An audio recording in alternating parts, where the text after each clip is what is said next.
দর্শক আমন্ত্রণ 24 ঘন্টায় presented by Hatil Jamuna television নিয়মিত আয়োজন। আজ আপনাদের সঙ্গে থাকছেন মাহফুজ মিশা। আপনারা জানেন যে বিশেষ করে 8 আগস্ট ডক্টর ইউনূসের নেতৃত্বাধীন যে অন্তর্বর্তীকালীন সরকার সেটি দায়িত্ব নেওয়ার পরে নিঃসন্দেহে নানা রকম চ্যালেঞ্জ এবং সেই চ্যালেঞ্জ এবং কি করবে না করবে সেটি নিয়ে জাতির উদ্দেশ্যে ভাষণ দিয়ে ডক্টর ইউনূস একটি খসড়া রূপরেখাও দিয়েছেন। সংস্কারের জন্য একাধিক 6টি কমিশন কাজ শুরু করেছে এবং তার আনুষ্ঠানিকভাবে কালকে থেকে কাজও শুরু করবে। কিন্তু এরই মধ্যে নানা ধরনের ছোট ছোট গ্রুপ বা নানান ধরনের অস্থিরতা চলছিল শুরুর দিকে, সেটি খানিকটা কমেছিল। বিশেষ করে শ্রমিকদের নিয়ে যে অস্থিরতা গাজীপুরে সেটি আবারও হঠাৎ করে বেড়েছে বলে মনে হচ্ছে। আজকেও গোলাগুলির ঘটনা ঘটেছে, একজন শ্রমিকের মৃত্যুর সংবাদও আমরা নিশ্চিত হয়েছি, 4 জন গুরুতর আহত। এর বাইরে বিভিন্ন দাবি নিয়ে বিভিন্ন পেশাজীবীরা, চাকরি প্রার্থীরা তারা আন্দোলন করছেন। বিশেষ করে চাকরির বয়সসীমা 35 করার জন্য যে আন্দোলন, সেটি আজকে ঢাকা শহরের যানজট থেকে শুরু করে সেটি নিয়ে উপদেষ্টা পরিষদ বৈঠক করেছে, সমাধানের চেষ্টাও করছে। কিন্তু যে উদ্দেশ্যে এই সরকারের যাত্রা শুরু অথবা যেখানে এই সরকার যেতে চায় সেটি তাতে করে খানিকটা ব্যাহত হচ্ছে কিনা সেসব নিয়ে আমরা কথা বলতে চাই। আলোচনার শিরোনাম নির্ধারণ করেছে অস্থিরতা বাড়ছে কেন। আমার সঙ্গে আলোচনার জন্য আছেন বিএনপির মিডিয়া সেলের সদস্য অ্যাডভোকেট ফারজানা শারমিন পুতুল। অ্যাডভোকেট পুতুল, স্বাগত আপনাকে। আছেন বৈষম্য বিরোধী ছাত্র আন্দোলনের কেন্দ্রীয় সমন্বয়ক উমামা ফাতেমা। উমামা, আপনাকেও স্বাগত। এবং কিছুক্ষণের ভিতরে আমাদের সঙ্গে যুক্ত হবেন জাতীয় পার্টির অতিরিক্ত মহাসচিব ব্যারিস্টার শামীম হায়দার পাটোয়ারি, তিনি সাবেক এমপিও বটে।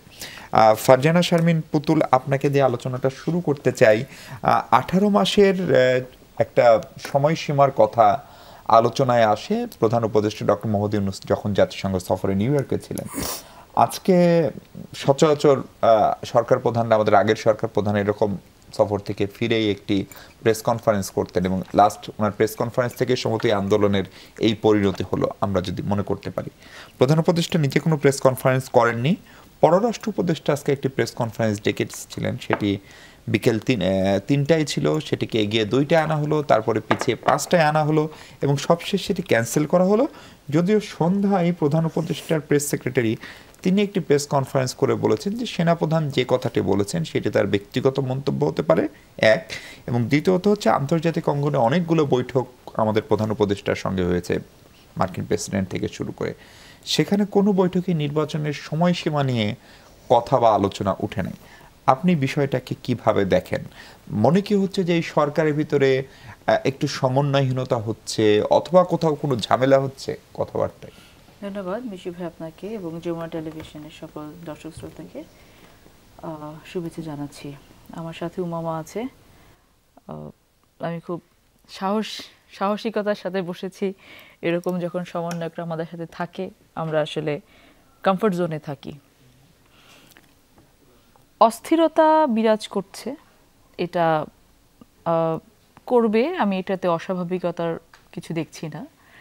আর যে বিষয়গুলো আপনি বলছেন যে আমাদের 18 মাসের বিষয় বা আরও বেশ কিছু ইস্যু যেটা এসেছে আমাদের জাতীয় এবং আন্তর্জাতিক পর্যায়ের বিভিন্ন ধরনের কথাবার্তা, নেগোসিয়েশন, বিভিন্ন পর্যায়ের বৈঠক, সব কিছু মিলিয়ে আসলে বর্তমান অস্থির সময়ে এই সরকার আসলে সেক্টর তো অনেকগুলো, অস্থিরতা অনেক সেক্টরে, তো সব কিছু একবারে ট্যাকেল দেওয়া কারোর পক্ষেই সম্ভব না।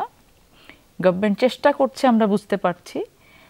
চেষ্টাটা হয়তো কিছু সামঞ্জস্যতার অভাব থাকছে, কিছু অসম বিষয় চলে আসছে, তো এগুলোকে আমি খুব বেশি মনে করছি না যে এগুলো এই সময় কেন হচ্ছে, হওয়া উচিত না বা হতে পারবে না, সেটা না। 18 মাসে যে বিষয়টা, এটা যদি আমাদের সেনাপ্রধানের ব্যক্তিগত মন্তব্য হয়ে থাকে, হতেই পারে। খুব স্পেসিফিক করে সময় বলে দেওয়া কি এখন আসলে আমাদের কারো পক্ষেই সম্ভব? কারো পক্ষে সম্ভব না। আপনি যদি আমাকে জিজ্ঞেস করেন যে কতদিনে নির্বাচন হতে পারে, তো আমি বলবো যে আমার জন্য নির্বাচনের যোগ্য পরিবেশ তৈরি না করা পর্যন্ত আমি তো নির্বাচনটা চাই না। কারণ বাংলাদেশের জনগণকে যদি আবার ওই একই ট্রমার ভেতর দিয়ে যেতে হয় যে আমি ভোট দিতে পারছি না, আমার ভোট অন্য কেউ দিয়ে দিচ্ছে, আমার প্রশাসন আমাকে সাপোর্ট করছে না, আমাকে ভোটের আগে রাতে পালিয়ে যেতে হচ্ছে, আমাকে মামলার শিকার হতে হচ্ছে, আমি তো সেই ভোটটা চাইবো না, আমার দেশের জনগণ সেই ভোটটা চাইবে না। সো ওকে ফাইন, 18 মাস না হোক, 2 বছর হোক, সেটাও কোনো সমস্যা নেই। আমাদের কথা হচ্ছে যে একটা যৌক্তিক সময় হোক, যৌক্তিক সময়, এবং আমরা কি চেয়েছি, এই গণ অভ্যুত্থানের পেছনের কারণ কি ছিল, আমাদের চাওয়াটা কি ছিল, লক্ষ্যটা কি ছিল, সেই লক্ষ্যটাকে ট্রিগার আউট করার জন্য আমাদের যা যা করার দরকার সেটা করার জন্য যেন বর্তমান ইন্টারিম গভর্নমেন্ট যেটি আছেন উনি যেন কাজ করে যান, সেটা হচ্ছে প্রত্যাশা। একদম এইটাই হচ্ছে আমাদের প্রত্যাশা। এই প্রত্যাশা মিট আপ করার জন্য ওনারা কাজ করছেন। আমাদের রাজনৈতিক দলগুলোর কাছ থেকে যে কোনো ধরনের সহযোগিতা ওনারা প্রত্যাশা করতে পারেন, চাইতে পারেন। আমরা সর্বাত্মকরণে বসে আছি ওনাদেরকে হেল্প করার জন্য। আপনাকে একটু থামে, আমাদের সঙ্গে যুক্ত হয়েছেন ব্যারিস্টার শামীম হায়দার পাটোয়ারি, জাতীয় পার্টির অতিরিক্ত মহাসচিব, সাবেক সংসদ সদস্য। ব্যারিস্টার পাটোয়ারি, স্বাগত আপনাকে। আমরা কথা বলছি অস্থিরতা বাড়ছে কেন সেই প্রসঙ্গে। আমি একটু উমামার কাছে যেতে চাই। উমামা, আপনার বিশ্লেষণ কি, বা ধরেন একটা বিশাল স্বপ্ন নিয়ে এখন পর্যন্ত যা পরিসংখ্যান, তাতে 1,500-এর বেশি মানুষের জীবন গেছে 20 দিনের ব্যবধানে। সেখান থেকে যে বাংলাদেশ প্রত্যাশা দেশের মানুষ করেছিল এবং যে প্রত্যাশার বীজটা আপনারা বপন করেছিলেন, আপনারা আমাদেরকে দেখিয়েছিলেন, সেটা কতখানি পূরণ হলো? আমি জানি সময় খুবই কম, কিন্তু লক্ষণ কি বলে, এটি একটি প্রশ্ন। পাশাপাশি যেটা বলতে চাই যে চাকরির বয়সসীমা 35 বছর করার যে দাবি, সেই দাবিতে আজকে তাদের উপরে টিয়ার শেল নিক্ষেপের ঘটনা ঘটেছে, সেটাকে কিভাবে দেখছেন? মানে আবারও দাবি আদায়ের জন্য যারা যাচ্ছে তাদের উপরে টিয়ার শেল নিক্ষেপ হচ্ছে, গাজীপুরে গুলি ছোড়া হয়েছে এবং সেখানে একজন মারাও গেছে, একজন শ্রমিক ভাই। এখানে যত বেশি অস্থিরতা আমরা দেখতে পাচ্ছি নানান সেক্টরের মধ্যে, আমরা দেখতে পাচ্ছি যে এখানে চাকরির বয়স 35 কেন্দ্র করে আন্দোলন হচ্ছে, আবার ওদিকে শ্রমিকাঞ্চলে আন্দোলন হচ্ছে। এগুলোই কিন্তু সরকার প্রপারলি ট্যাকেল দিতে পারছে না। এটাই কিন্তু আসলে একজন সাধারণ মানুষ, একজন সাধারণ নাগরিকের চোখ দিয়ে আমরা দেখছি। এখন অবভিয়াসলি এখানে আমি প্রথমে একজন বলতে চাই যে আজকে আমাদের এই যে গণঅভ্যুত্থান, সেই গণঅভ্যুত্থানে 2 জন শহীদ, ক্লাস 10ম শ্রেণীর একজন ছাত্র আরিফ, সে আজকে মারা গিয়েছিল সিএমএইচে, এবং আরেকজন আমাদের সহযোদ্ধা, ওনার নাম কারিমুল ইসলাম, উনি মারা গিয়েছেন ঢাকা মেডিকেল কলেজে। তার মানে আমাদের এই গণঅভ্যুত্থানে যে এত হাজার হাজার মানুষ আহত হয়েছে, এখনও কিন্তু তারা একটা ভালনারেবল পরিস্থিতিতে আছেন, এবং অনেকেই বিনা চিকিৎসায় বা চিকিৎসা পরবর্তী সময়ে ভালো পরিবেশ না পাওয়ার কারণে আস্তে আস্তে মৃত্যুবরণ করছে বা পঙ্গুত্বের দিকে যাচ্ছেন। তার মানে এই যে গণঅভ্যুত্থান একই সাথে যে এত বিশাল আকাঙ্ক্ষার জন্ম দিয়েছে, সেই সাথে আমাদের এত বেশি ক্ষতি করে গিয়েছে এই আওয়ামী লীগ সরকার, সবকিছু মিলিয়ে কিন্তু দেশের পরিস্থিতি খুবই টালমাটাল। এটা আমি মনে করি না যে সবকিছু এখানে ইন্টারিম গভর্নমেন্টকে এখানে দায়ী করতে হবে, কারণ শেখ হাসিনা গত 15 বছরে দেশটার এমন পরিস্থিতি করে গিয়েছিলেন, এখানে দেশটার আসলে এটাই হওয়ার ছিল সত্যি বলতে, কারণ প্রত্যেকটা ইনস্টিটিউশনকে সে করাপ্টেড করে গিয়েছে, প্রত্যেকটা এমন কিছু নাই, এবং মানুষ পর্যন্ত ফ্যাসিস্ট, এমন একটা রেজিম যেখানে মানুষও ফ্যাসিস্ট, সে গণতান্ত্রিকভাবে চিন্তা করতে পারে না, তো সে এখানে আরেকজন বিপরীত মতের মানুষের প্রতি সহনশীলতা প্রদর্শন করতে পারে না। ওই ধরনের পরিবেশ কিন্তু আমাদের সোসাইটিতে এখন আর নাই, কারণ এটা গত 15 বছরে মানুষের নাগরিক মর্যাদায় সংকুচিত হতে হতে এমন পর্যায়ে এসে পৌঁছেছে যে মানুষ কিন্তু নিজেকে নানানভাবে বঞ্চিত মনে করে। প্রত্যেকটা মানুষই কিন্তু সোসাইটিতে এখন নিজেকে বঞ্চিত মনে করে, এবং সে যেহেতু বঞ্চনার গল্প আছে, আমি মনে করি না যে এখানে তাদের যখন মনে করে তার সেটা যে সম্পূর্ণ অসত্য, ব্যাপারটা এমন না, কিন্তু মানুষ যখন নিজেকে বঞ্চিত মনে করে, সে ভাবছে যে যেহেতু ইন্টারিম গভর্নমেন্ট তুলনামূলক দুর্বল, তার সকল দাবি দেওয়া এই ইন্টারিম গভর্নমেন্ট থেকে তার এখনই মানে আদায় করে নিতে হবে। এখন ইন্টারিম গভর্নমেন্ট একটা টালমাটাল পরিস্থিতির মধ্যে আছে, তার অর্থনৈতিক সিচুয়েশনটা সামলাতে হচ্ছে, এখানে আহতদের পরিস্থিতিটাও কিন্তু তারা প্রপারলি দেখতে পারেনি, যতটুকু আমরা এখনো পর্যন্ত পরিস্থিতি দেখছি, তারা কিন্তু ওই দিকেও ভালোভাবে নজর দিতে পারেনি। আবার এই যে দেশের পরিস্থিতিতে যে তারা সামলে উঠবে, তারা তো চেয়ারে বসতে না বসতেই দেশের এই অবস্থা। তো আমি যেটা মনে করি যে এখানে আমাদের যে অন্তর্বর্তীকালীন সরকার, তাদের এত বেশি প্যাক্ট না থেকে তাদের আরও বেশি they should seek help from others, যারা বিশেষজ্ঞ আছে সোসাইটি, কাজে লাগানো উচিত। এবং আমি মনে করি যে এখানে বিনীতভাবে একটা জিনিস একটু জানতে চাই, আপনি নিজ থেকেই বলছিলেন বিশেষ করে যারা আহত তাদের চিকিৎসার খরচ ব্যয়ভার রাষ্ট্রের বহন করার কথা। আমরা নিজেরা এখনো অভিযোগ পাই যে ওষুধ কেনার মতো তাদের কাছে থাকছে না, অথবা তাদের কাছে হয়তো বা সাহায্যটা সবার কাছে পৌঁছায়নি। ফলে আপনাদের একটা স্ট্রং নেটওয়ার্ক ছিল প্রত্যেক জেলায়, প্রত্যেক বিশ্ববিদ্যালয়ে, তাহলে এটি কেন হলো না? এবং স্বাস্থ্য মন্ত্রণালয়ের সঙ্গে একটা সমন্বয় কমিটি আছে, তারা একটা বিশাল কাজ কিন্তু করে ফেলেছেন, যে কারা কারা নিহত হয়েছেন তার তালিকা এখন পর্যন্ত ছোট কাজ না, ফলে স্বাস্থ্য মন্ত্রণালয় যে ভালো কাজ করতে পারে তারও উদাহরণ আছে। তাহলে আমরা কি আসলে প্রায়োরিটি সেটিং এ ভুল করছে সরকার অথবা আপনারা? এখানে মূল সমস্যাটা হয়েছে মূলত প্ল্যানিং এ। এখন বৈষম্যবিরোধী ছাত্র আন্দোলন দিন শেষে আমরা তো একটা ছাত্রদের প্ল্যাটফর্ম, এখানে আমরা যারা যুক্ত হয়েছিলাম অনেকেরই কিন্তু মেডিকেল সেক্টর নিয়ে প্রপার ধারণা নেই যে কিভাবে আসলে কাজটা করতে হয়। অনেকে নিজেরা ভলেন্টিয়ারলি কাজ করেছে, অনেকে ইন্ডিভিজুয়ালি কাজ করেছে, অনেকে মেডিকেল টিমের হয়ে কাজ করেছে, যে যেভাবে পারে এখানে আহতদের সাহায্য করেছে। যেটার অভাব ছিল সেটা হচ্ছে সরকারিভাবে একটা প্ল্যানিংয়ের অভাব। সরকার এখানে একটা প্রপার প্ল্যানিং করতে পারেনি। যখন ইন্টারিম গভর্নমেন্ট তারা এসেছে, তাদের সর্বপ্রথম দরকার ছিল এই আহতদের বিষয়ে একটা মিটিং করে দ্রুততম সময়ে বিভিন্ন টিম তৈরি করে দেয়া। সেটা তারা করতে পারেনি। হয়তো আমার যেটা মনে হচ্ছে তারা একটা সিচুয়েশন বুঝে উঠতে পারেনি, বুঝে ওঠার আগেই পরিস্থিতি তাদের হাতের নাগালের বাইরে চলে যাচ্ছে। এখনো সরকারের সাথে কিন্তু জনগণ আছে, জনগণ কিন্তু চায় যে এই গণঅভ্যুত্থানের মাধ্যমে যে সরকারটা ক্ষমতায় এসেছে, সরকার যাতে কোনোভাবেই ব্যর্থ না হয়। আমরা চাই এই সরকারের সাথে কিন্তু আমরা ওতপ্রোতভাবে জড়িত, ছাত্রদের আকাঙ্ক্ষা জড়িত। তো এই সরকারের ছোট ছোট ভুল, ছোট ছোট ব্যর্থতা কিন্তু আমারও ব্যর্থতা, এটা কিন্তু অন্য কোনো গভর্নমেন্টের ক্ষেত্রে হয় নাই। তো সবাই চায় কিন্তু এই সরকারকে সফল করে তুলতে, এবং সরকারের এই ধারণাটা বুঝতে হবে।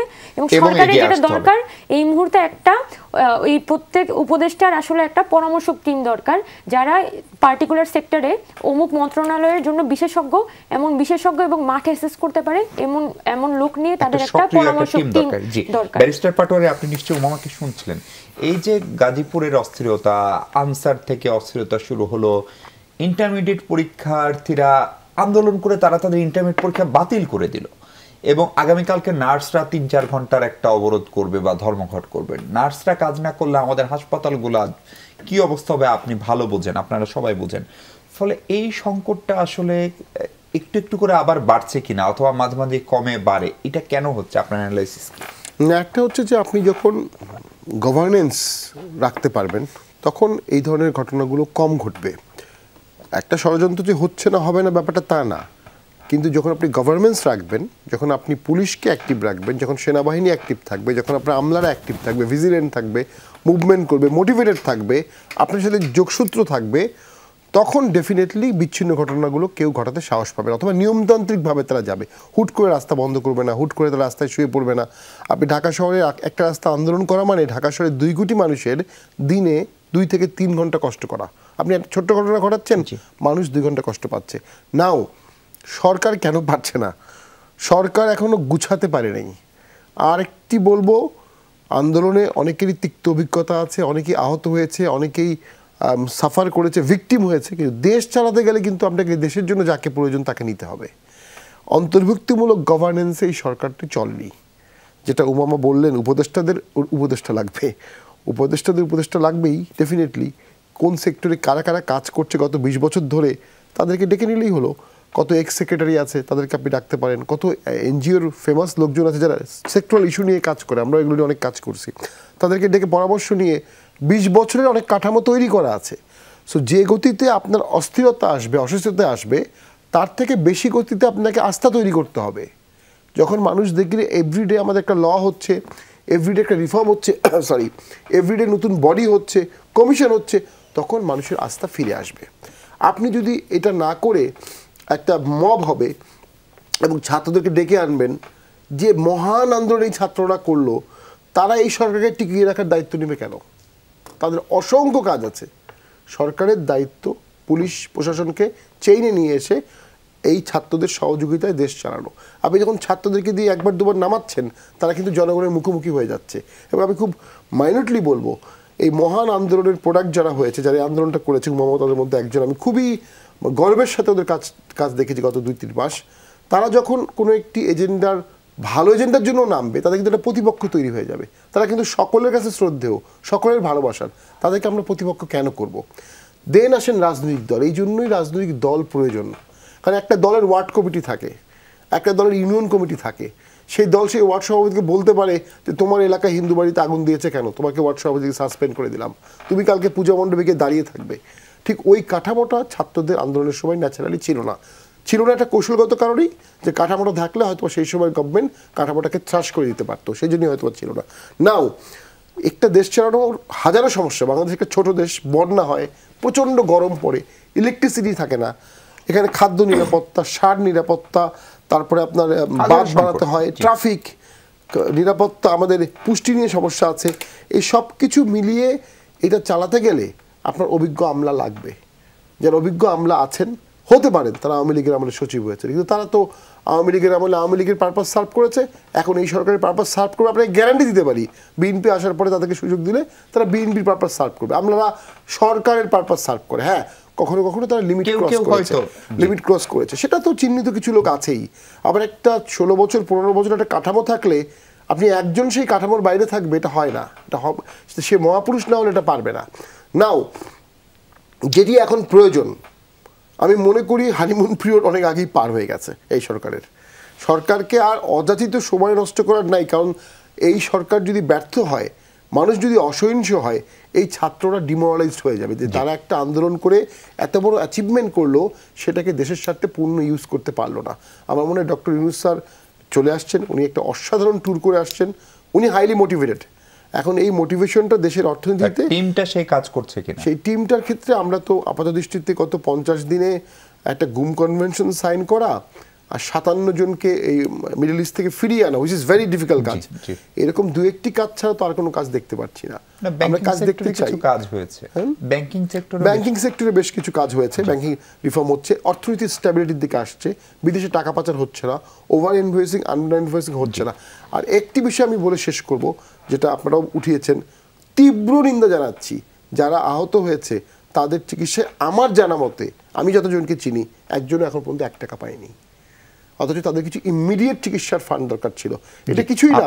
আপনি যেটা বলছেন সেটার সঙ্গে আমরা একমত। আজকে প্রধান উপদেষ্টার প্রেস সেক্রেটারি জানিয়েছেন যে রাজনৈতিক দলগুলোর সঙ্গে আরেক দফা আলোচনা শুরু হবে, এবং সেই আলোচনা কাদের সঙ্গে করবে, ধরেন কমিউনিস্ট পার্টির সঙ্গে আলোচনা হবে কিনা, 14 দলীয় জোটে যারা ছিল তাদের সঙ্গে আলোচনা হবে কিনা, বিএনপি এমনকি এবি পার্টি বলছে জাতীয় পার্টি যেহেতু বিভিন্ন সময়ে আওয়ামী লীগ সরকারের সঙ্গে নির্বাচনী প্রক্রিয়ায় ছিল, জেএম কাদের ইন্টারভিউ দিয়ে বলছেন যে তিনি কতখানি বাধ্য হয়েছিলেন, জাতীয় পার্টির ভিতরে একটা দালাল জাতীয় পার্টি উনি আজকে বলেছেন, তাদের সঙ্গে হবে কিনা নাকি সবাইকে বাদ দিয়ে হবে, সে সব নিয়ে আমরা আলোচনা করবো। দর্শক, তার আগে ছোট্ট একটা বিরতি নিচ্ছে, আমাদের সঙ্গে থাকবেন নিশ্চয়ই। দর্শক, বিরতির পর স্বাগত আরেকবার। আমরা রাজনীতি নিয়ে কথা বলছি। আপা, আপনার কাছে যে প্রশ্নটা, আগে আমি আসলে শামীম হায়দার পাটোয়ারির কাছে গেলে ভালো, জাতীয় পার্টি নিয়ে নানান আলোচনা হচ্ছে। একটা অংশের সুস্পষ্ট অভিযোগ, আওয়ামী লীগ যেটাকে ফ্যাসিবাদ বলা হচ্ছে 15 বছর অথবা 18-র পর থেকে যে সময়টা, যে নির্বাচন, সেগুলোকে জাতীয় পার্টি বৈধতা দিয়েছে যেভাবে হোক, সেটা নানা রকম ব্যাখ্যা আপনার দলের চেয়ারম্যান দিচ্ছেন। কিন্তু ধরেন পুতুলাপাড়া ইলেকশনে যান নাই, তাতে করে কি হয়েছে? আপনার ইলেকশন না গেলে কি হতো? কিছু ভুল হয়তো জাতীয় পার্টি করেছে, সে ভুলের কারণে কিছু মানুষ কষ্ট পেয়েছে। কেন কষ্ট পেয়েছে? যখন দেশে গুম হচ্ছিল, যখন দেশে ব্যাংক লুট হচ্ছিল, তখন অনেকে ইলেকশন করবে না এই বিষয়ে একটা ঐক্যমতে পৌঁছেছে, সেখানে জাতীয় পার্টি সেই ঐক্যমতে পৌঁছতে পারেনি। এটার কিছু দায় জাতীয় পার্টিকে নিতে হবে। কিন্তু জাতীয় পার্টি কোনো হত্যাকাণ্ডে সমর্থন দিয়েছে, কোনো লুণ্ঠনে সমর্থন দিয়েছে, এর কোনো রেকর্ড নাই। আপনি আমাদের টকশো এবং জিএম কাদের সংসদের বক্তব্য দেখলে আপনি দেখতে পারবেন স্পষ্ট। পুতুলাপাড়া 24 সালের ইলেকশন করেননি ওনারা, সত্য। 14 সালেও করেনি, জাতীয় পার্টি 14 সালেও বর্জন করেছিল। কিন্তু 14 সালের পরবর্তী উপজেলা ইলেকশন, সিটি কর্পোরেশন ইলেকশন কিন্তু বিএনপি অংশগ্রহণ করেছিল, এবং 18 সালেও অংশগ্রহণ করেছিল।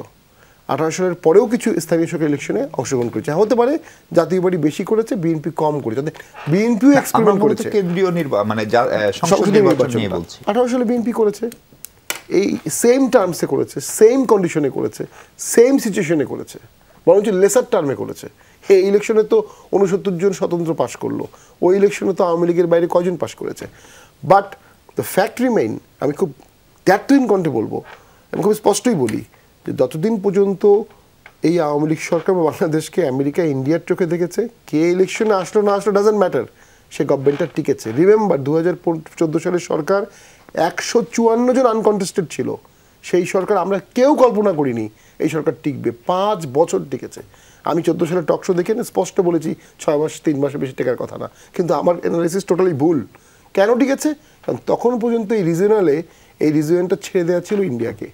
এখানে ইন্ডিয়া হ্যান্ডেল করেছে চায়নার কম্বাটের জন্য, মানে দিল্লির চোখে ওয়াশিংটন দেখেছে। এখন ওয়াশিংটন সেপারেটলি দেখছে, সেজন্য জো বাইডেন ডক্টর ইউনূস স্যারকে কপালে চুমু দিচ্ছে। চুমু দেওয়াটা তো একটা মেসেজ যে he is my very good friend. তাতে অনেকে মেসেজ পাচ্ছে, ভারতের ফ্রেন্ড হচ্ছে, আবার ভারত ভিসা দিচ্ছে না। জিনিসগুলোতে একটা প্রফেশনাল অ্যাপ্রোচ নিতে হবে। বাংলাদেশ ইস্যুতে যদি ওয়াশিংটন এবং দিল্লি টোটালি দুই দিকে থাকে, তাহলে বাংলাদেশে কী হবে? বাফার স্টেট হবে একদিন, আজ হোক কাল হোক বাংলাদেশ উঠবে বাফার স্টেট। একটা ঘনবসতি দেশে যদি একটা বোমাও পড়ে, তাহলে সেই বোমাটা কোথায় গিয়ে পড়বে? মানুষের গায়ে পড়বে। এবং এখানে চায়না রাশিয়ার সাথে একটা আমেরিকার দ্বন্দ্ব আছে। ইন্ডিয়া চায়না রাশিয়া যদি কখনো বাংলাদেশ যদি একটা সাইড নিয়ে নেয়, এটা বাংলাদেশের ডিজাস্টার হবে। না, কিন্তু আমরা যদি রাজনৈতিকভাবে ঐক্যবদ্ধ না হই, রাইট, এই পয়েন্টে তাহলে ঠিক সেই জন্যই বলছি, আপনি আমাকে ব্যান করবেন, আপনি আমাকে গালি দিবেন, আমার দোষ থাকতে পারে, আমি কিভাবে ঐক্যমত করব? আপনি কি ঐক্যমতের জন্য আমাকে ডাকছেন? অনেক বড় পাথর নিয়ে ঐক্যমত নিয়ে দেশ গড়তে হবে, কারণ দেশ এটা আপনার, এই দেশটা সবাইকে নিয়েই চালাতে হবে। আর সেখানে কারো কারো কেউ ছোট দালালি করেছে, কেউ বড় দালালি করেছে, কেউ বাধা দেওয়ার কথা ছিল বাধা দিতে পারে নাই, কেউ রক্ত দিয়েছে, কেউ টকশো করেছে, এক একজন এক একভাবে কন্ট্রিবিউশন করেছে, বিশেষ করে দিচ্ছি। কিন্তু সবাইকে নিয়ে যদি আপনি ঐক্যবোধ না করেন, তাহলে দেশের ফরেন পলিসি কখনো এক হবে না। ভারতকে এই একটা জায়গায় আমি শ্রদ্ধা জানাই, তাদের ফরেন পলিসি কিন্তু একটা এবং ইউনাইটেড। জি ওমামা, আপনার কাছে একটু জানতে চাই, এই যে আজকে তৈরি পোশাক কারখানা কেন্দ্রিক যে অস্থিরতা, এবং সেটি নিয়ে উপদেষ্টা বলেছেন যে এটা তারা সমাধান করবেন, শ্রমিকদের দাবি মানার আশ্বাস ছিল, তারপরেও এই ঘটনাটা ঘটলো এবং একজন শ্রমিকের মৃত্যু, সেটি এই সরকারের কি খানিকটা প্রশ্নবিদ্ধ করলো কিনা? প্রথম প্রশ্ন। দ্বিতীয় প্রশ্ন হচ্ছে যে আপনারা যে একটা সাম্যের বাংলাদেশ, বৈষম্যহীন বাংলাদেশের কথা বললেন, যে আন্দোলনে সবচেয়ে বেশি যে পেশার মানুষ মারা গেছে সেটি শ্রমিক, ফলে এই শ্রমিকদের মৃত্যু নিয়ে বৈষম্যবিরোধী ছাত্র আন্দোলনের স্ট্যান্ড কি? এখন পর্যন্ত কি আপনারা কোনো বিবৃতি দিয়েছেন, কোনো প্রতিবাদ জারি করেছেন? না, বৈষম্যবিরোধী ছাত্র আন্দোলন থেকে আমরা এখনো পর্যন্ত কোনো বিবৃতি জারি করিনি। এখানে একটা কথা বলতে হয় যে যদি ওই শ্রমিকদের জায়গায় কোনো ছাত্র থাকতো, ছাত্ররা ওখানে মিছিল করতো, তাহলে কি আইন শৃঙ্খলা বাহিনী গুলি চালাতে পারতো কিনা? এটা একটা বড় কোয়েশ্চেন। মানে তার মানে তো শ্রমিকদের যে জীবন, সেটা আসলে সস্তা, সেটাকে দু একটা লাশ ফেলে দিলেও তেমন একটা কিছু আসা যায় না, সরকার তেমন একটা বিপদে পড়বে না। আমরা প্রতিবাদ করি না। এক্ষেত্রে আমরা পার্সোনাল জায়গা থেকে আমরা প্রতিবাদ করেছি। আজকেও ক্যাম্পাসের মধ্যে প্রতিবাদ সমাবেশ হয়েছে, অনেকগুলো গ্রুপ করেছে। আমরা বৈষম্যবিরোধী ছাত্র আন্দোলন, যেহেতু উত্তরবঙ্গে বন্যা হচ্ছে, আমাদের আজকে ক্যাম্পাসের মধ্যে মিটিং হচ্ছিল যে কিভাবে উত্তরবঙ্গের বন্যার হেল্প করা যায় বা সেখানে কিভাবে ত্রাণ সাহায্য পৌঁছানো যায়, এবং আমাদের যে ত্রাণ বিভিন্ন জায়গা থেকে ত্রাণ এসেছে, ত্রাণের টাকা এসেছে, সেগুলো একটা হিসাব ক্লিয়ার করার নিয়ে আজকে সারাদিন আমরা বৈষম্যবিরোধী ছাত্র আন্দোলন ব্যস্ত ছিলাম। তো এবং আমি মোটামুটি সন্ধ্যার পরবর্তী সময় জানতে পারি যে এরকম একটা ঘটনা হয়েছে, এবং সেই জায়গা থেকে আমি দ্রুত দেখছিলাম যে সিচুয়েশনটা কি। এবং এখানে যে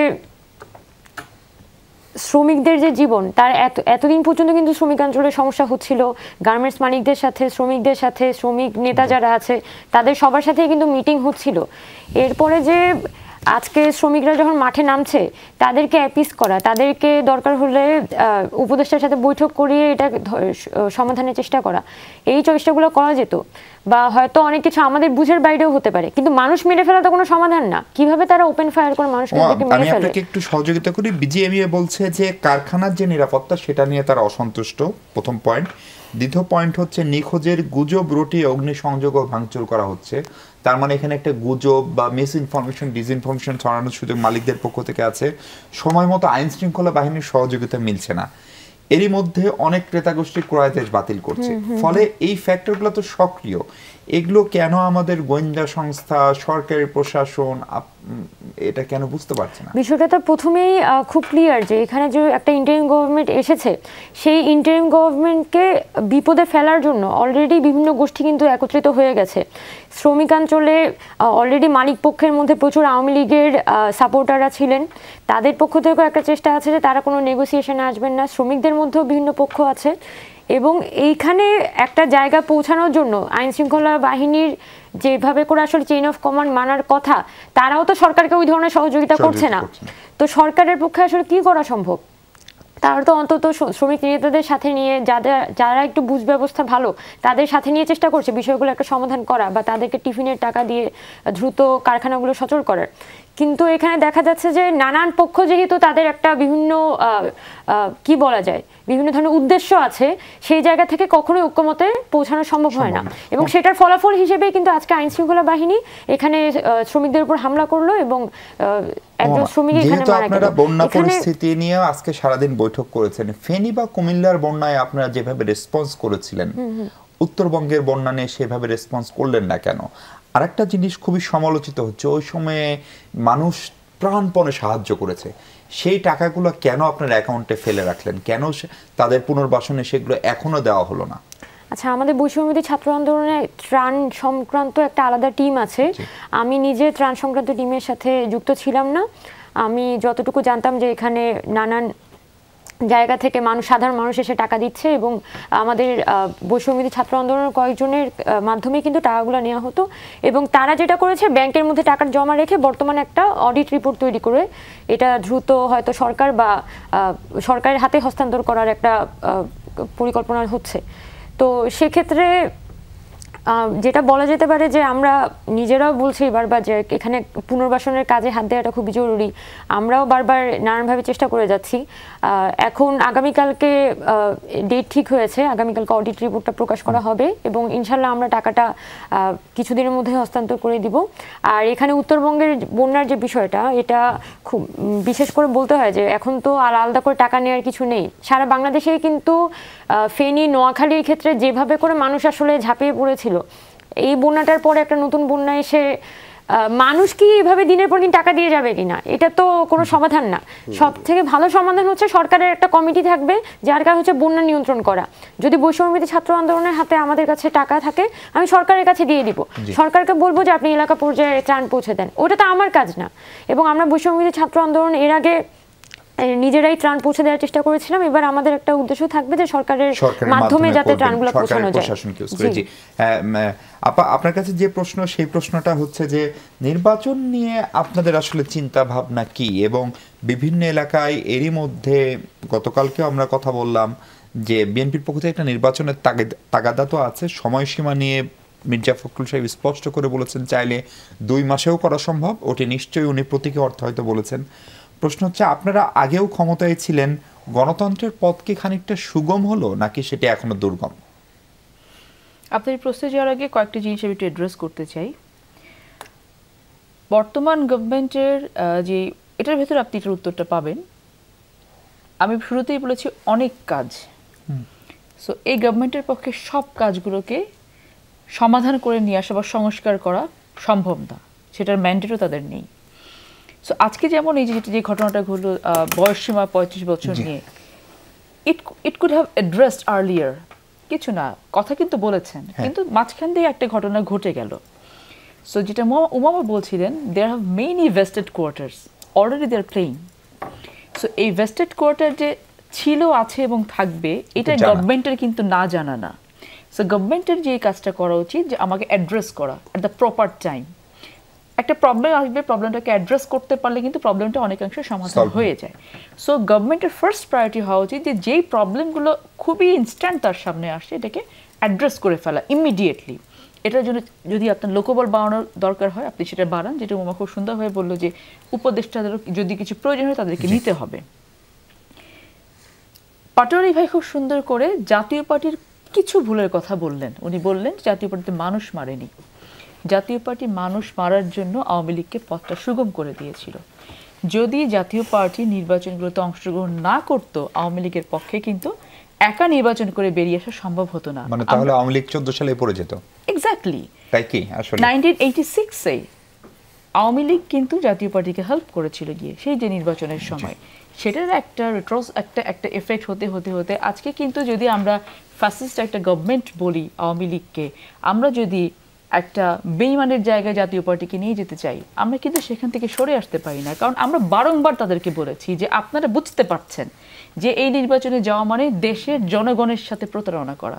আপনারা কোনো না কোনো ছুতায় কিন্তু সেখানে গেছেন। এটাকে কিছু ভুল বলার কিন্তু কোনো আমি স্কোপ এখানে দেখি না। এত ইনোসেন্ট জিনিসটা কিন্তু ছিল না। আজকে সেই ঘটনাগুলো না ঘটলে কিন্তু প্রায় 1581টা প্রাণ গেছে, সরকারি হিসেবে বেসরকারি হিসেবে কত আমরা জানি না। এই জায়গাগুলো হতো না, আমাদের সন্তানদের গায়ে কিন্তু গুলি চলতো না, আমরা যদি ওই সময় অ্যাড্রেস জিনিসগুলো করতাম। আসি বর্তমানে যে সরকারের যে অবস্থা, আপনি নির্বাচনের পরিস্থিতি, পাটোয়ারি আরেকটি কথা বলেছেন 2018 নির্বাচনে বিএনপির যাওয়া নিয়ে। এবং 2018 সালে বিএনপি তো বিশ্বাস করে গিয়েছিল 2014-তে যাওয়া হয়নি, তারপরে বিএনপিকে বলা হয়েছিল নির্বাচনে এসে দেখতেন কি হয়, কিন্তু 2018-তে কিন্তু কথা বলে আলোচনা টেবিলে ডেকে নিয়ে বিএনপিকে নির্বাচনে নিয়ে যাওয়া হয়েছে। কিন্তু সেটা কি করলো, বিএনপি তো আস্থা নিয়ে গিয়েছিল, সেই বিশ্বাসের জায়গাটা কিন্তু ভেঙে গেছে। বিএনপি যায়নি, দেশের জনগণ কিন্তু গিয়েছিল, সেই জায়গাটা ভেঙে দেওয়া হয়েছিল। সেটা কিন্তু কোনো নেগোসিয়েশন ছিল না, যেটা এরশাদ সাহেবকে নেগোসিয়েশন করে সামহাও ম্যানেজ করা হয়েছিল। এখন যে জিএম কাদের সাহেব বড় বড় কথা বলছেন, জিএম কাদের সাহেব কিন্তু এসে বলেছিলেন যে উনি ইন্ডিয়া নিয়ে কথা বলছেন, যে ইন্ডিয়ার সাথে আমার কথা হয়ে গেছে, এখন বলা যাবে না। সেগুলো কিন্তু এখন যদি মনে করা হয় যে বাংলাদেশ জনগণ ভুলে গেছে, আপনারা বলবেন যে কিছু ভুল জাতীয় পার্টি ছিল, এটা মনে করার কিন্তু কারণ নাই। যখন নির্বাচন হবে, যখন আপনার মাঠে যাবেন, এগুলো কিন্তু আপনাদের শুনে আসতে হবে। নির্বাচনের অবস্থাতে আসেন, আমাদের কথা খুব স্পষ্ট, দেশ চালাবে কে এটা ডিসাইড করবে দেশের জনগণ। এই কথা কিন্তু আমরা আজকে বলছি না, এই কথা আমরা বহু আগে থেকে গত 17 বছর ধরে বলে আসছি।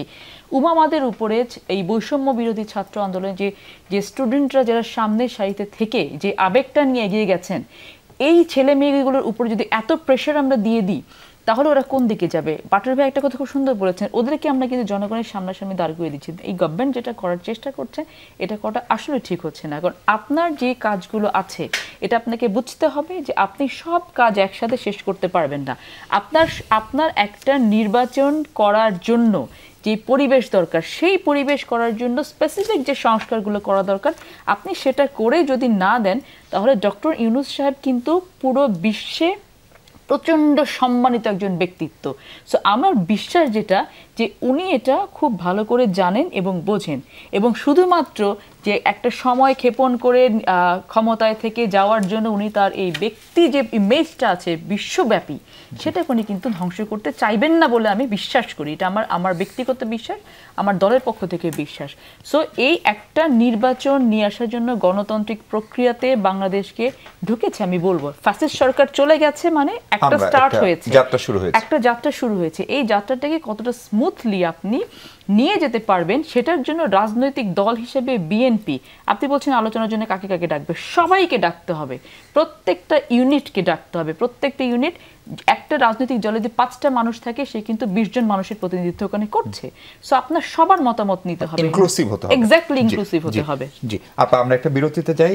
পাটোয়ারি ভাই, আপনার কাছে একটা গুরুত্বপূর্ণ প্রশ্ন, সেটা হচ্ছে বৈষম্য বিরোধী আন্দোলনকে আপনারা সমর্থন দিয়েছেন, কিন্তু ধরেন যেদিন কোটা সংস্কারের যে দাবিটি ছিল সেটি মেনে নেওয়া হলো, তারপরে যে এক দফার আন্দোলন হলো, সেইটাকে আপনারা সমর্থন দিয়েছিলেন কিনা? যদি দিয়ে থাকেন, তাহলে সেই শক্তিটা কিভাবে পেলেন? আপনার দলের চেয়ারম্যান বা জাতীয় পার্টি এতদিন আওয়ামী লীগের যে জুজুর ভয় দেখে আপনাদের নির্বাচনে যেতে বাধ্য করা হয়েছিল, সেটা কিভাবে জেনে গেলেন? সেটাই, সেই প্রশ্নের উত্তর শুনতে চাই। তার আগে দর্শক, ছোট্ট একটা বিরতি নিচ্ছি, আমাদের সঙ্গে থাকবেন। দর্শক, বিরতির পর স্বাগত আরেকবার। ব্যারিস্টার শামীম হায়দার পাটোয়ারি, আপনার কাছে জানতে চাচ্ছিলাম যে বৈষম্য বিরোধী ছাত্র আন্দোলন জাতীয় পার্টির ভূমিকা স্পষ্ট ছিল, কিন্তু যখন এক দফার আন্দোলন হলো, তখন আপনাদের অবস্থান কি ছিল, প্রকাশ্য ছিল কিনা, এবং যদি প্রকাশ্য হয় শেখ হাসিনা রেজিমের আপনারা পতন চান, সেই সাহস কোথা থেকে পেলেন? ঠিক যখন আমাদের এই এক দফা আন্দোলন আসলো, এর পরেই পার্টি অফিসে একটা মিটিং হয়, সেখানে আমিও বক্তব্য দিয়েছিলাম। আমরা স্পষ্ট বলেছিলাম text book example of genocide সরকার করছে, সরকারের নৈতিক অধিকার নাই। তখন আমাদের মধ্যে একজন বলে সরকার ইমিডিয়েটলি পার্লামেন্টের সেশন ডাকা উচিত।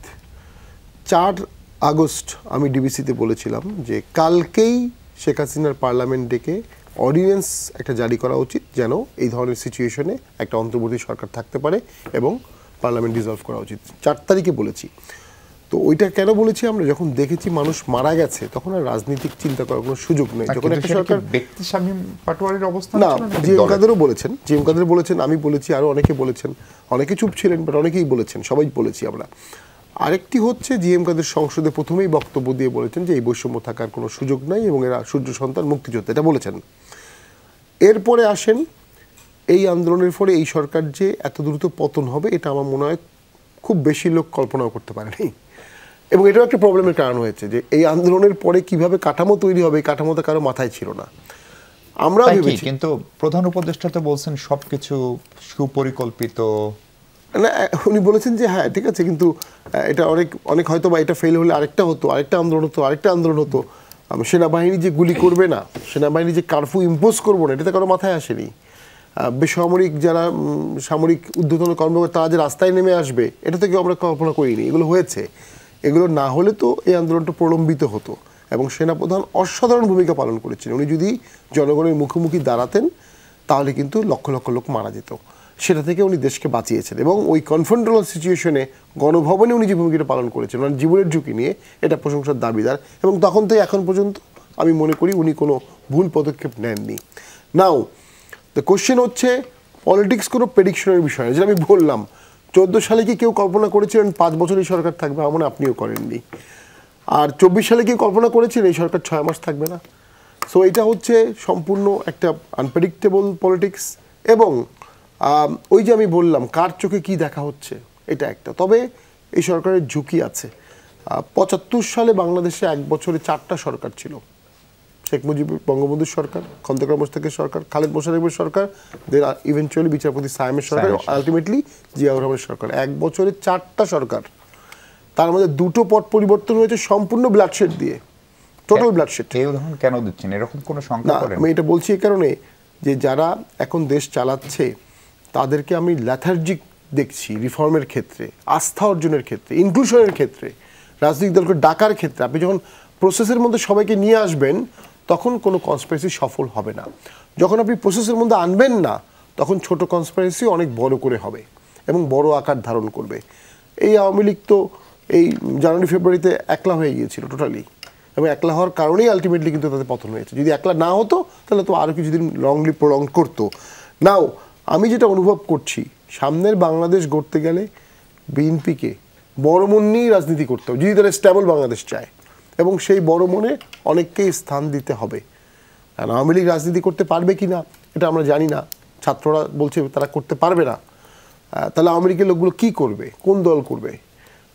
তাদেরকে নির্যাতন করা হবে, মামলা করা হবে, তারা তো একসময় অস্ত্র হাতে নেবে। ইতিহাস রিপিট হবে 20 বছর পরে। দেশের স্ট্যাবিলিটির জন্য যেটি প্রয়োজন সেটি করতে হবে, বিচারের মতো হবে, কিন্তু রাজনীতি সবাইকে করতে দিতে হবে। কারণ রাজনীতির বহির্মুখিতা না থাকলে সে রাজনীতি একমুখী হয়ে যাবে কোনো একদিন। যখন একমুখী হবে তখন আবার লেবিয়েতান সৃষ্টি হবে। আমি শেষ করে দিচ্ছি, এই সরকারের প্রধান দায়িত্ব নেক্সট নির্বাচনটা সুষ্ঠু করা। দ্বিতীয় দায়িত্ব পরবর্তীতে কোনো সরকার যেন নির্বাচন ব্যবস্থাকে প্রভাবিত করতে না পারে। তৃতীয় দায়িত্ব সাংবিধানিক নিয়োগগুলোকে যেন প্রভাবিত করতে না পারে, এবং বিচার বিভাগ যেন স্বাধীনভাবে কাজ করে। জি উমামা, একটা দারুণ একটা জাতীয় ঐক্যের চূড়ান্ত ফলাফল হচ্ছে 5 আগস্ট বা 8 আগস্টের ডক্টর ইউনূসের সরকার। আমরা দেখছি যে ওই সময়ের যারা একসঙ্গে ছিল, একই সুরে কথা বলছিল, তাদের মধ্যে এক ধরনের বিভাজন অলরেডি স্পষ্ট। সেটা নুরুল হক নূর বলি অথবা ছোট ছোট বাম কিছু দলের কথা বলি, এমনকি জাতীয় পার্টি বা বিএনপিও কখনো কখনো এই কথা বলছে। ফলে বিএনপি কি বলছে সেটা আমি আপনাকেই বলবো। ফলে এই যে একটা জাতীয় ঐক্য ধরে রাখতে না পারা 55-45 দিনের ভিতরে, অথবা হয়তো আছে খানিকটা বিভাজন তৈরি হওয়া, অল্প হলেও সেটা দৃশ্যমান হওয়া, এইটার ফলাফল কি হবে এটা আমরা ভাবছি কিনা বা আপনারা ভেবেছেন কিনা, এবং এটাকে কিভাবে রিকভার করা যায়? এখন বাংলাদেশের বর্তমান যে পরিস্থিতি, বাংলাদেশ কিন্তু নানান ধরনের থ্রেটের মধ্যে আছে। এমন একটা পরিবেশের মধ্যে কিন্তু আমাদের ইন্টারনাল দেশের ভিতরে যে একটা সকলের ঐক্য, রাজনৈতিক ঐক্যর বাইরেও মানুষের যে একটা ঐক্য সেটা দরকার। মানুষ নিজেরাই তো দ্বিধাবিভক্ত হয়ে পড়ছে, শুধুমাত্র রাজনৈতিক দলের দ্বিধাবিভক্ত হয়ে পড়ছে বিষয়টা কিন্তু এরকম না। এটার কারণ হচ্ছে কেউ কোনো স্পেসিফিক গোল ঠিক করতে পারছে না যে আমরা আসলে কোন দিকে যেতে চাই। এটা ইন্টারিম গভর্নমেন্টের ক্ষেত্রেও হচ্ছে, রাজনৈতিক দলগুলোর ক্ষেত্রেও হচ্ছে। রাজনৈতিক দলগুলোর কথা যে নির্বাচন দিয়ে দাও, কিন্তু মানুষ দেখতে পাচ্ছে যে নির্বাচন দিলে তো কোনো লাভ নেই। ইন্টারিম গভর্নমেন্টও দেখছে যে নির্বাচন দিলে আসলে তেমন কোনো লাভ হবে না, আমরাও দেখতে পাচ্ছি যে নির্বাচন দিলে আসলে তেমন কোনো লাভ নেই। মিনিমাম একটা না, এটা তো দিতে হবে, কিন্তু এই মুহূর্তেই যেটা ওনারা হচ্ছে অলরেডি শেখ হাসিনা যেদিন গমন করেছেন, পতন হয়েছে এবং তিনি পলায়ন করেছেন, তার কিছুদিনের মধ্যেই 5 দিনের মধ্যে তারপর থেকে ওনারা নির্বাচন মানে এইভাবে তো হয় না। ঠিক আছে, এখানে ইন্টারিম গভর্নমেন্ট তার স্টেবল হতে একটু সময় লাগবে, সে গুছিয়ে উঠতে পারছে না, এখানে অনেক বিষয়ই আছে। সকলের মধ্যেই ঐক্যটা কিন্তু দিন দিন নষ্ট হচ্ছে, কিন্তু এখানে রাজনৈতিক দলগুলোর পক্ষ থেকেও আরও বেশি তাদের ধৈর্য ধরতে হবে এবং তাদেরও হেল্পিং হ্যান্ড হিসেবে এগিয়ে আসতে হবে। কেন শুধুমাত্র তারা এক্সপেক্ট করে যে ইন্টারিম গভর্নমেন্টই শুধুমাত্র এগিয়ে আসবে এবং তারা হচ্ছে শুধুমাত্র মানে তাদের ডাকলেই তারা যাবে? দেশটা তো সবারই, তো দেশের সবারই তো আসলে এগিয়ে আসতে হবে। তো তো আমরা যেহেতু ছাত্রের জায়গা থেকে আমরা করে যাচ্ছি, আমরা রাজনৈতিক দলগুলোর কাছে এক্সপেক্ট করব যে আপনারা আমাদের দেশের কথা ভাবুন, যে আমাদের দেশ যাতে মিনিমাম সংস্কার হয়ে এখানে একটা সিস্টেম ডেভেলপ হয় এবং একটা সিস্টেমের মাধ্যমে এখানে একটা নতুন গভর্নমেন্ট আসে। না হলে আমরা ফার্মলি বিশ্বাস করি যদি এখানে এই প্রসেসের মধ্যে বর্তমানে যে সিস্টেম আছে এই প্রসেসের মধ্যে যদি নতুন একটা গভর্নমেন্ট আসে, পুরো আমলাতন্ত্র বসে আছে একটা নতুন ফ্যাসিবাদকে ওয়েলকাম করার জন্য। এক জিনিসটা একটা নতুন ফ্যাসিবাদের জন্ম দিবে, মিনিমাম একটা সিস্টেম এখানে তৈরি করার জন্য। যে আন্দোলনটা আপনারা প্রেক্ষাপটটা তৈরি করলেন, মোমেন্টাম তৈরি করলেন, সেই আন্দোলনে বিএনপি অন্যান্য রাজনৈতিক দল গেল, আন্দোলনের পরে কেন আপনাদের পক্ষ থেকে একটা সুনির্দিষ্ট রূপরেখা নিয়ে বড় রাজনৈতিক দলগুলো বা ক্রিয়াশীল রাজনৈতিক দলগুলো তাদের সঙ্গে আপনারাও বা কেন একবার বসলেন না? কেন শুধু এই দায়িত্বটা প্রফেসর ইউনূসকে পালন করতে হবে, সরকারকেই করতে হবে? না, এখানে এটা তো অবশ্যই একটা ভ্যালিড কোয়েশ্চেন যে এখানে তো সবাই একটা উইং হিসেবে কাজ করেছে, কিন্তু সত্যি কথা বলতে আমরা 6 তারিখ থেকে অ্যাজ এ পার্সন আমি যেটা দেখেছি, 6 তারিখ থেকে আপনার এলাকা পর্যায়ে চাঁদাবাজি শুরু হয়ে গেছে। এখন আমরা যখন কারোর সাথে গিয়ে কথা বলছি, যে কোনো একটা রাজনৈতিক দলের সিনিয়র পার্সনের সাথে গিয়ে কথা বলছি, উনি খুবই পজিটিভ, উনি সব কিছু নিয়ে পজিটিভ, উনি সরকারকে সাহায্য করতে চান, এটা হচ্ছে। কিন্তু যখনই মাঠের সিচুয়েশন দেখি, মাঠে দেখা যাচ্ছে যারা আন্দোলন করেছে তাদের সাথে দেখা যাচ্ছে রাজনৈতিক দলগুলোর দ্বন্দ্ব। রাজনৈতিক দলগুলো আমাদের বৈষম্যবিরোধী ছাত্র আন্দোলনের সঙ্গে স্থানীয় রাজনৈতিক নেতাকর্মীর বৈষম্যবিরোধী ছাত্র এমনও হয়েছে যে কোথাও চাঁদাবাজি বন্ধ করতে গিয়েছে, চাঁদাবাজরা এসে তার উপর হামলা করেছে এবং চাঁদাবাজরা ওখানে স্থানীয় একটা রাজনৈতিক দলের ছত্রছায়ায় আবার নতুন করে গজে উঠছে। তো এটা এই ধরনের যদি মাঠের পরিস্থিতি হয় যে এখানে আমি চাঁদাবাজি, সেই দলটি কে, কারা? এটা অবভিয়াসলি বিএনপি বলতে হবে। যেখানে আমি যেটা মনে করি যে এখানে যারা মাঠ পর্যায়ে আছে, বিভিন্ন সন্ত্রাসী গোষ্ঠী যারা আওয়ামী লীগের আন্ডারে ছিল এবং আওয়ামী লীগ দ্বারা সুবিধাপ্রাপ্ত ছিল, তারা এখন নানানভাবে বিএনপির কাছে শেল্টার নিচ্ছে এবং যেটার কারণে জনগণের মধ্যে একটা আস্থাহীনতা আছে আর ছাত্রদের মধ্যে তো আছেই। তো এখন আমি হয়তো আপনার সাথে টেবিল টকের মধ্যে গিয়ে দেখছি যে হ্যাঁ এখানে তারা পজিটিভ, কিন্তু মাঠ তো সেটা বলছে না। সেটা একটা এই অভিযোগটা নিয়ে আমরা বিএনপির অনেক নেতার সঙ্গেই কথা বলেছি, তারা বলেছেন তারা ব্যবস্থা নিচ্ছেন, বিচ্ছিন্নভাবে হচ্ছে, সেই কথা নিশ্চয়ই আপনিও বলবেন। আমি আরেকটা প্রশ্ন করতে চাই যে গয়েশ্বর চন্দ্র আজকে বলেছেন যে অন্তর্বর্তীকালীন সরকার রাজনীতিতে হস্তক্ষেপ করবে না বলে উনি আশা করেন। তার মানে কি অন্তর্বর্তীকালীন সরকার রাজনীতিতে হস্তক্ষেপ করতে পারে এমন আশঙ্কা আপনাদের আছে, নাকি রাজনৈতিক দলগুলোরও সংস্কার দরকার, সেই প্রয়োজনীয়তাটা আপনারাও ফিল করেন কিনা? সেই সাথে উমামার যে অভিযোগ,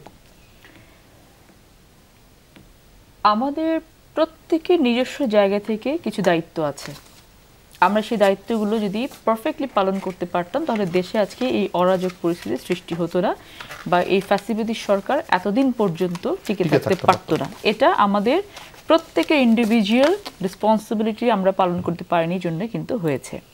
উমামা যে কথাটা বললেন যে যদি এরকম কোনো কিছু ঘটে থাকে যে ওনারা চাঁদাবাজি বন্ধ করতে গেছেন এবং বিএনপির কেউ মাঠ পর্যায়ের কেউ সেটা করেছে, এটা অবশ্যই আইডেন্টিফাইড হতে হতো এবং এটার সামনে আসতে হতো, তাহলে এটা অবশ্যই ব্যবস্থা নেওয়া হতো। আপনি দেখেছেন আজকে রিপোর্ট হয়েছে 5 শতাধিকের উপর নেতাকর্মীকে বিএনপি থেকে বহিষ্কার করা হয়েছে, পদ স্থগিত করা হয়েছে এবং শুধুমাত্র তা না, কিন্তু তাদেরকে আইনের আওতায় নিয়ে আসা হয়েছে।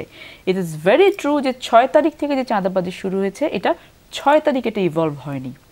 বাংলাদেশে গত 17 বছরে যেভাবে দুর্নীতি, চাঁদাবাজি, লুটতরাজ, গুম খুনকে ইনজেক্ট করা হয়েছে, আপনি কিন্তু এক্সপেক্ট করেন না যে 5 তারিখে ফ্যাসিস্ট সরকার পালিয়ে গেছে, সাথে সব নিয়ে এখান থেকে চলে যাবে। মাঠ পর্যায়ে উই আর সাফারিং স্টিল। কিভাবে সাফার করছি? আমার যে নেতাকর্মীটা 15 বছর ধরে অত্যাচারের শিকার হয়েছে, সেই মানুষের যদি কারো গায়ে হাত দিতে তাকে আমাকে ঠেকাতে হচ্ছে, কারণ তার তো গায়ে হাত পড়েছে। হ্যাঁ, সো এই জায়গাগুলো থেকে দেখতে গেলে অবশ্যই আমরা ব্যবস্থা নিচ্ছি। এবং দল সংস্কারের যে বিষয়টা বলছেন, বিএনপি যেভাবে আজকে আওয়ামী লীগের যেই ভয়টা ছিল, আওয়ামী লীগ কিন্তু বলেছিল যে ক্ষমতা থেকে চলে গেলে লক্ষ লক্ষ লাশ পড়বে। কয়টা লাশ পড়েছে বিএনপির দ্বারা? এটা বিএনপির রাজনৈতিক দল হিসেবে তার যেই দলের নেতাকর্মীর উপরে যেই যেটা থাকে, যে কন্ট্রোল যেটা থাকে, নিয়ন্ত্রণ যেটা থাকে, সেটা থাকার কারণে কিন্তু হয়েছে। এবং এটার জন্য আমাদের দেশনায়ক তারেক রহমান তার যে ভূমিকা, এটা অনস্বীকার্য। অনেক ধন্যবাদ অ্যাডভোকেট পুতুল, অনেক ধন্যবাদ উমামা, অনেক ধন্যবাদ শামিদা পাটোয়ারি। দর্শক সঙ্গে থাকার জন্য ধন্যবাদ। দেখা হবে, ভালো থাকবেন সবাই।